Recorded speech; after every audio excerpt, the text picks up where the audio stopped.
is Mike McCarty. I'm the oldest of 4 brothers. I'm with McCarty Farms. We have 4 locations in northwest Kansas, Nebraska, and a 5th location in Ohio. We currently milk about 13,000 cows. Herd production is about 88 pounds a cow, and we switched to sample-based pregnancy testing 5 years ago.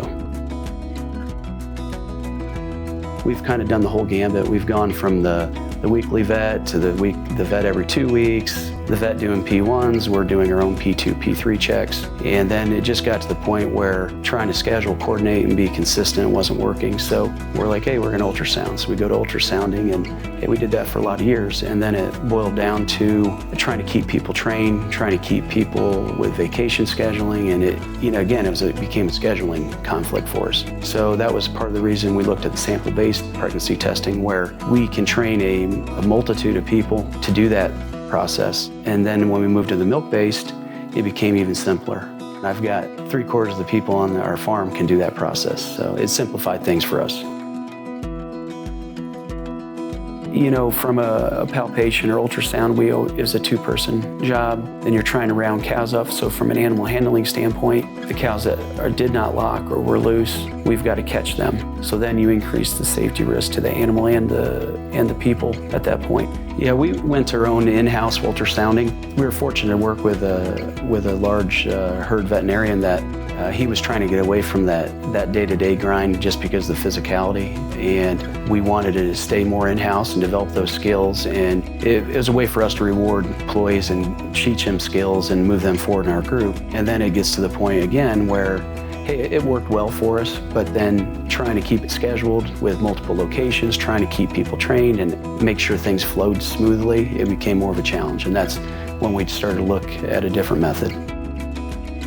We have 4 locations. From our central main location out to the outlying farms is about 60 miles in each direction. You're looking at an hour driving one way to each location. There's a lot of disruptions, so if we're late getting there, then we have cows locked. Again, we're not doing the right thing for the cow. So it was just time to look at another option.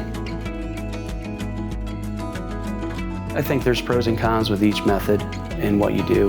From an accuracy standpoint, hey, I thought the ultrasound was pretty good, but again, it's about that skill set, that person, are they having a bad day, a good day? I mean, there's a lot of human factors that kind of come into that. So as we move forward, it's like, okay, how can we eliminate variabilities? Let's just pull a sample, let's run the test on it, and there we go.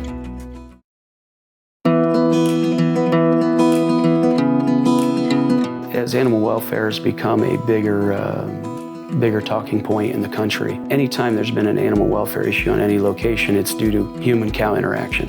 When you have people walking your farm or people are looking things, it's about perception. We may accept palpation as a normal process in the farm, which it is. That mother of 3 from the city is not going to quite understand that. From a perception standpoint, how do we become in a better light to the consumer?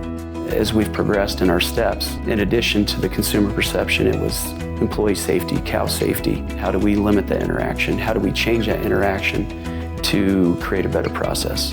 And that's why we've progressed the way we have. So on our tours, we don't hide anything. We're gonna go in the parlor, we're gonna walk through the barns. Whatever process we're doing, we're gonna be doing. We're not gonna stop it because we have a tour there. We try to be very open about what we do, try to be very open about our philosophies. What you see is what you get. Again, you see a cow locked in a headlock, there's a perception there, right?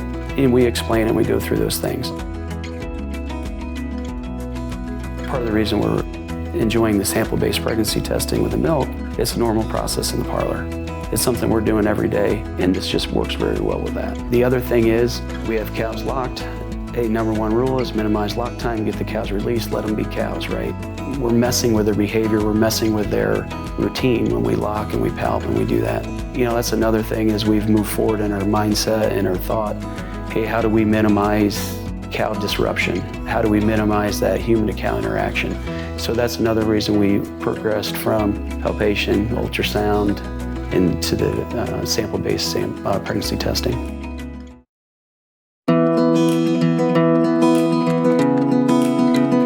One of the major points for us was to move to the sample-based pregnancy testing was just the wear and tear on people. In the morning, you start out nice and fresh. Cow number 1's pretty good. By the time you get to cow 300, 400, it wears on that person. So the accuracy, just the physical drain on that person really increased. Again, then you're trying to schedule 4 locations. It just got to be too much. So that was one of the major reasons we shifted. Some of the reasons we switched to sample-based pregnancy testing, we were able to redelegate labor across our farms. Instead of having that one person that had to do this skill, we were able to train a multitude of people, but it also freed up people on farm. We're able to give people an additional job or responsibility. They're able to do that, and that keeps other people freed up. The sample-based pregnancy testing has really shifted the need for key employees. It's easier to train a person to take a milk sample. Train them, collect the milk sample in the right way and write a cow number or label it properly is a lot simpler process than training a person on ultrasounding. So that's given us some increased flexibility across the farms. It doesn't put as much of a burden on a few of our key employees to be somewhere at this time and do those things.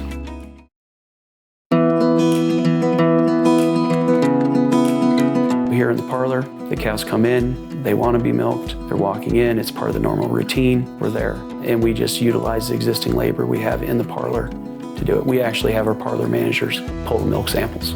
So we have a procedure where we're going down through. We have a guy, one of our milkers who's already in there, will lay something on the cow deck to mark which cow is which. We get the order of the cows and we get the samples. I honestly feel we don't have any error there. I'm sure it's happened, but I'd say we're 99% accurate in what we do. Once we collect samples on Monday, we package them up in a bag or a tray, pack them on ice, and then we ship them on our milk trucks. So with our outlying farms, we have milk trucks flowing to our central location where we have our own lab. If you're gonna send those samples to lab, hey, it's just UPS, FedEx, box them up, away they go. That's probably an advantage we have by having our own lab. But we throw them on the milk truck, they go down, they arrive either Monday evening, Tuesday morning, depending on truck flow, and then we get results back by Wednesday, Thursday at the latest, depending on workload in the lab. From a management standpoint on our farms, we're concerned about if the cow's pregnant or not pregnant. If we identify a cow with a twin on a P2 check or a little later or something like that, we're not going to treat that cow any differently than we would if she has a single calf in her. We were in a unique situation with our local vet. He always encouraged us to do more in-house. He helped train our people to do different processes. He wanted to go away from palpation because it was taking a physical toll on him. So it's part of the progression for our group, and that's why we went from palpation. He was our palpator. He trained us on ultrasound. When we went to first sample-based pregnancy testing, he had the lab that we went to and did it. And then the progression for us the final progression was to the milk-based sampling. We use a lot of sex semen on our virgin heifers. For data collection, we know if she was bred with sex semen that she was bred with that, so we can track and identify that. Otherwise, it's 50-50, and that's the way it's gonna be.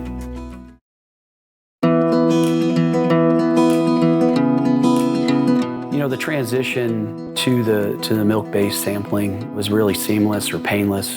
There's several words to describe it. Between the tech service, support from Idexx, the training they offered, it really made things pretty painless. And despite us having our own in-house lab, the skills that are needed to be trained on this, it's really pretty simple. People shouldn't be afraid of it. We were able to do some webinars to do some on-farm training, so we didn't have to have that person on site. We train our on-farm staff what we needed to do with the samples, how we wanted identified, and we were done.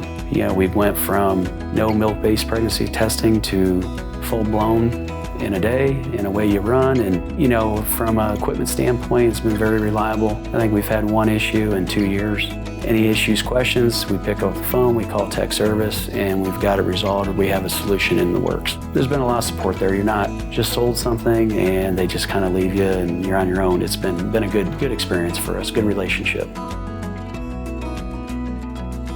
Several reasons we switched into sample-based pregnancy testing. One was labor. We wanted to improve labor safety or our worker safety. So by reducing or changing how we interact with cows on a daily basis, we're hoping to provide a safer workplace. In addition, we're hoping to enhance the safety of the animal too. The other thing from a labor standpoint, we're able to change responsibilities. Instead of having a person running around with a list following the palpation or the ultrasounding, we're able to just have one person pull samples in the parlor. We label them, box them up, and we send them to our lab. Animal welfare, animal perception, animal handling perception, then ultimately employee welfare. Just try to reduce that interaction, reduce that chance for something happening when people and cows interact. I think ultimately when people are looking at adopting new technology or new processes, they got to find what works best for their facility, their operation. You know, for us, this was an easy decision because we were progressing in the direction we needed to go or felt we wanted to go. It simplified labor, it simplified cow handling, it simplified what we did on a weekly basis, and it reduced some stress level for both cows and people in our end. You know, as far as advantages, disadvantages, again, you got to weigh it out in your operation, pros and cons. For us, it was pros. I don't see any difference in numbers and her performance on reproduction. We're performing extremely well. Our bred sons are doing extremely well. Systems like this really allow us to be more consistent day to day, week to week, and we're having less negative impact on that animal.